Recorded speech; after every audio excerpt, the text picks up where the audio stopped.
Now, students, in the following paragraph, the Chief Seattle also adds that that the religion that he was I mean the Native Americans observe is the way of life, and this way the chief of the tribe get the visions which are conveyed to the people. Means the chief get the dreams at night and these visions are conveyed to the people. That is how they know their religion.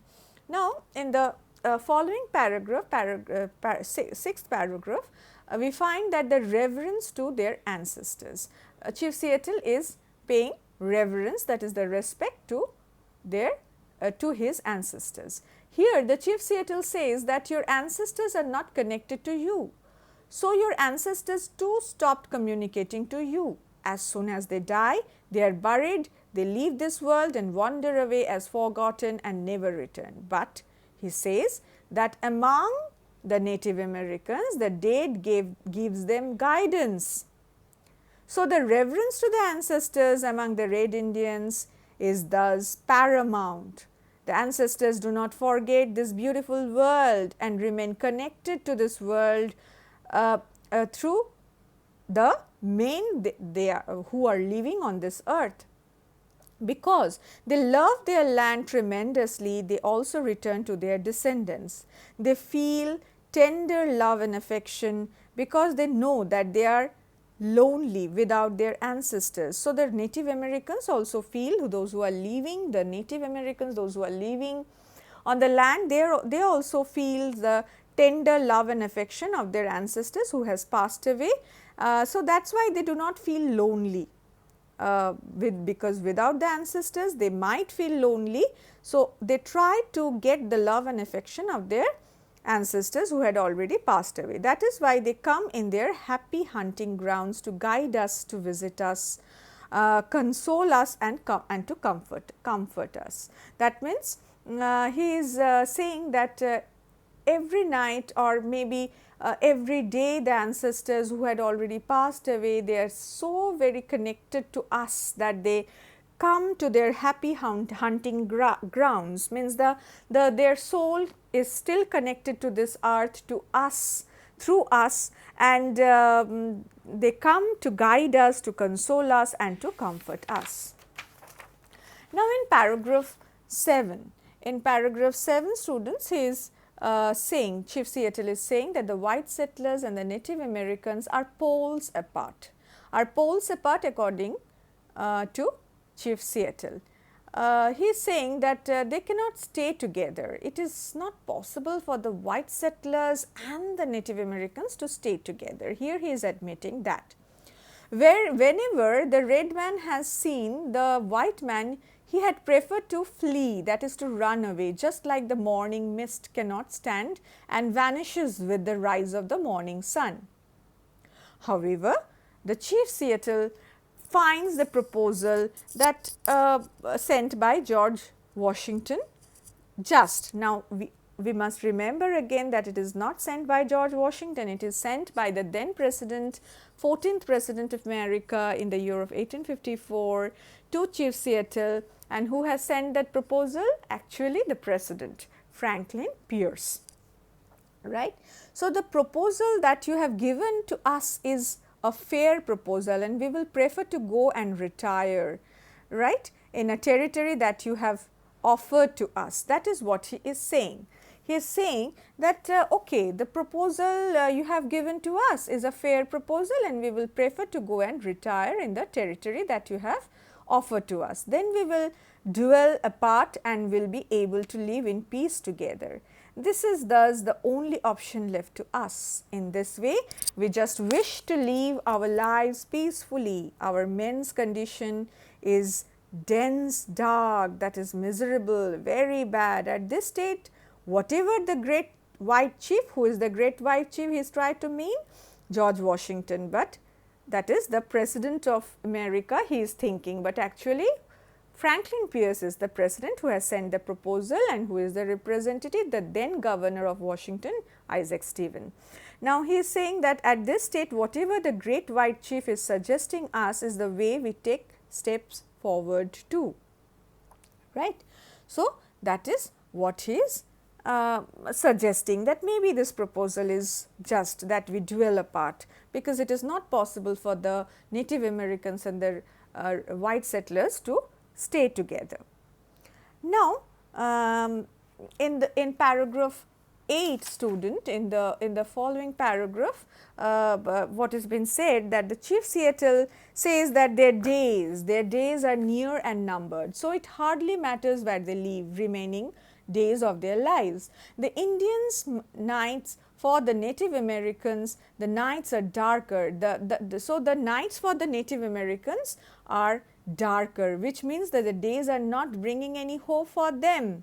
The nights are longer, the nights are darker, there is not a single star of hope that they could return to their glorious past, that they can see in the night sky.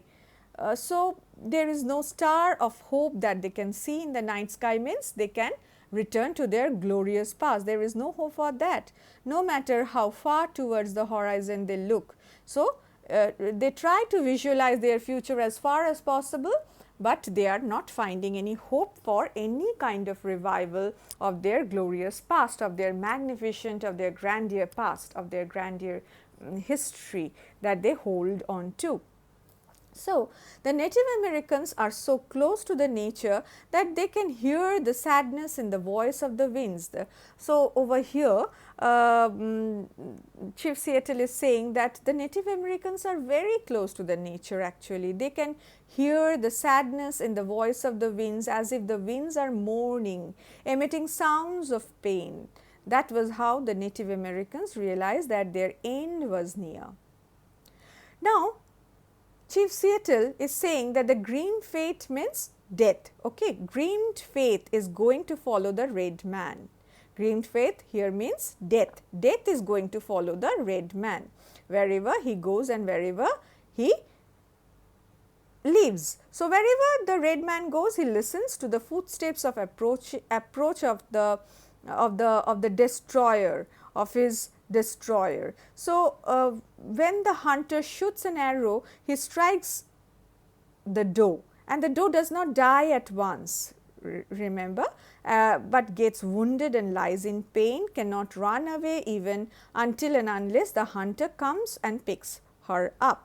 The doe helplessly, emotionlessly waits and prepare herself for her doom or for her end.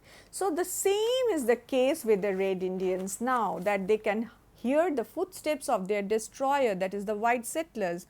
So, they have no other choice but to emotionlessly accept the proposal and wait for their days of doom, that is the days of their end, because they can Chief Seattle is saying that the Native Americans can assume that their days are numbered, they are nearing to their end as a tribe, as a proud tribe. Now, in the following paragraph, Chief Seattle also says that let a few more days, fortnight, seasons pass away or pass by. What will be the situation then? Not one of the descendants, the ancestors, that is the original inhabitants of this land and descendants will be there. Not a single tribe's men and women will be residing there. So, their mighty ancestors will live in their happy homes, secured in their land of religion. So, they might not be there in that part of land, but who will be residing in that part of land? Why? Where they will go? This the Native Americans, they are being sent to a particular territory, to a specified territory, I told you student, where their movement is restricted. They have to live peacefully with the white settlers dwelling apart from in America and in a piece of land, right. But he is saying that the land will not be empty. Who is going to reside in that land? The ancestors who had already passed away. It is their secured home. This land is a secured home. This land of religion, this is a land of religion within, and but within a few years what will happen? They will be going, and their descendants will also be going away from this land. Yeah, it's true that this land of religion is not devoid of their ancestors who had passed away. Their ancestors have been buried, their ashes are over there. So, they are also residing in this land of religion.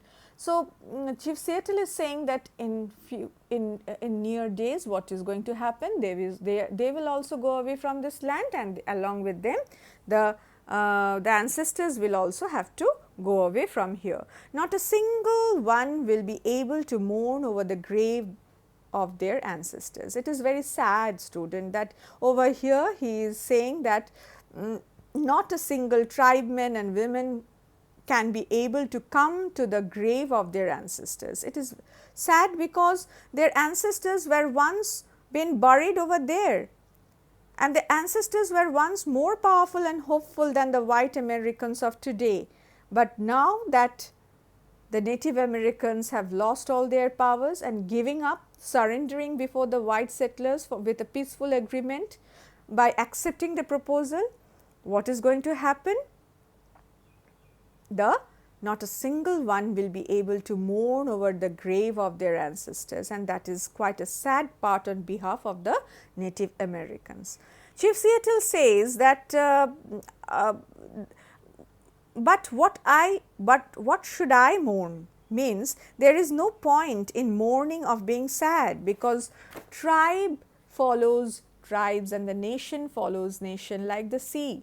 Just like one wave follows the other waves, this is the order of nature. This is the order of nature, and one should not regret. Regretting is useless actually. This is the order of nature.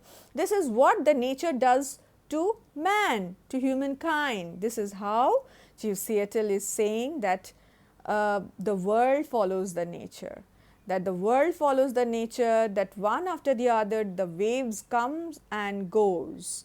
One waves follows the other and goes away. So, there is no point in regretting. Regret will not bring anything. One day near future, the time of decay or the defeat or loss of the white settlers is also inevitable. That will also come for the white settlers. This is said by Chief Seattle. They will also have to face the same destiny, the one that the Native Americans are facing today.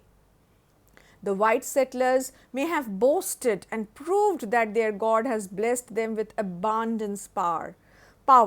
He came on this earth, walked, talked with the white settlers like friends. The white settlers might have seen him in flesh, but the Chief Seattle says that he can predict at least that it does not matter. The white settlers cannot escape the common destiny and have to go through the fears of destiny, and one day their glory will also be defeated, will also decay.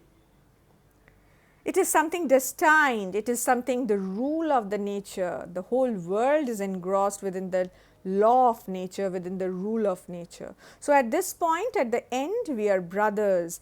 At this point only, we can say that we are brothers. At least we will share the same destiny, and our fate, our destiny, our end is similar, will be appearing similar at the end. That is why in that point at least Chief Seattle is saying that we will be brothers. So, let us see what happens. That is what Chief Seattle is saying.